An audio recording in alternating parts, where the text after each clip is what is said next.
சாய் பக்தர்களுக்கு என் அன்பு வணக்கங்கள். ஓம் சாய்ராம். என் அன்பு குழந்தை, உன் துணையை பற்றி உன்னிடம் ஒரு செய்தி சொல்லலாம் என்று வந்தேன். உன் வாழ்க்கையில் நடப்பதை சற்று மாற்றி அமைக்கலாம் என்று தான் நானும் உன்னோடு போராடுகிறேன். ஆனால் ஏதாவது ஒரு தடங்கள் வந்து நல்லது நடக்க போகும்.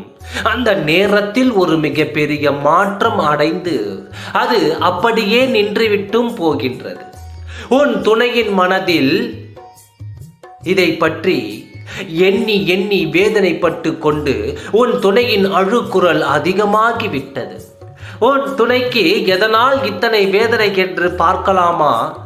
சில காலமாகவே உன் துணையின் மனது ஆறாத ரணங்களாக வேதனைகள் தாங்க முடியாத அளவுக்கு ஆகிவிட்டது. ஏன் தெரியுமா? இப்பொழுதுதான் நீ இல்லாமல் வாழ்க்கை எப்படி போய் கொண்டு இருக்கிறது என்று முழுமையாக உணர்ந்து விட்டார். நீ இல்லாத வாழ்க்கையில் எத்தனை இழந்து இருக்கிறாய் என்று அவர் தெரிந்தும் விட்டார். இழந்ததை பெற வேண்டும் என்றால் உன்னிடம் சேர வேண்டும் என்ற எண்ணங்களும் அவருக்கு அதிகமாகிவிட்டது. ஆனால் அதற்கு வாய்ப்பு கிடைக்காமல் எப்படி உன்னுடன் ஒன்று சேர்வது என்று மீண்டும் மனதில் வேதனையோடு இருக்கிறார். அவர்களது இல்லத்திலும் இவர்களுக்காக பேச யாரும் இல்லை என்ற சூழ்நிலை இப்பொழுது அவருக்கு தெரிந்துவிட்டது. எனக்காக பேச யாருமே இல்லை என்ற வேதனை அதிகமாகிவிட்டது.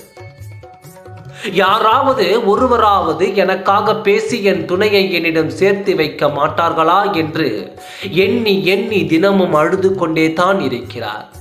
வாழ்க்கையில் எதற்குமே தைரியம் இல்லாத உன் துணைக்கு இப்பொழுதும் தைரியம் வராததால் தான் இப்பொழுது வேதனைப்பட்டு கொண்டிருக்கிறார். மனதில் இருக்கும் அகங்காரமும் தான் என்ற அகங்காரமும் இப்பொழுது அவரை விட்டு போய்விட்டது. சிறு குழந்தை போல அழுது துடித்து கொண்டு இருக்கும் உன் குழந்தைக்கு என்னத்தான் இறுதி முடிவு என்று நீ யோசிக்கின்றாயா? தைரியத்தை கொடுத்து உன்னை தேடி வரவழைப்பேன். அவருக்கு அவரது இல்லத்தில் யாரும் இல்லை என்ற எண்ணம் உருவாகிவிட்டது. இனிமேல் அவர்கள் வாழ்க்கையில் யாரும் விளையாட முடியாது.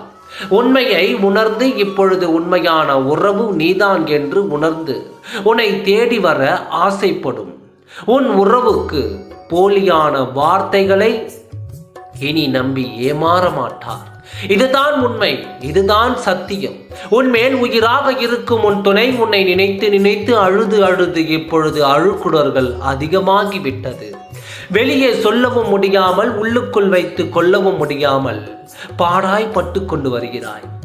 இப்பொழுது உன் துணையை புரிந்து கொண்டு சிரிப்பாயா அழுவாயா சொல். வேதனைப்படாதே.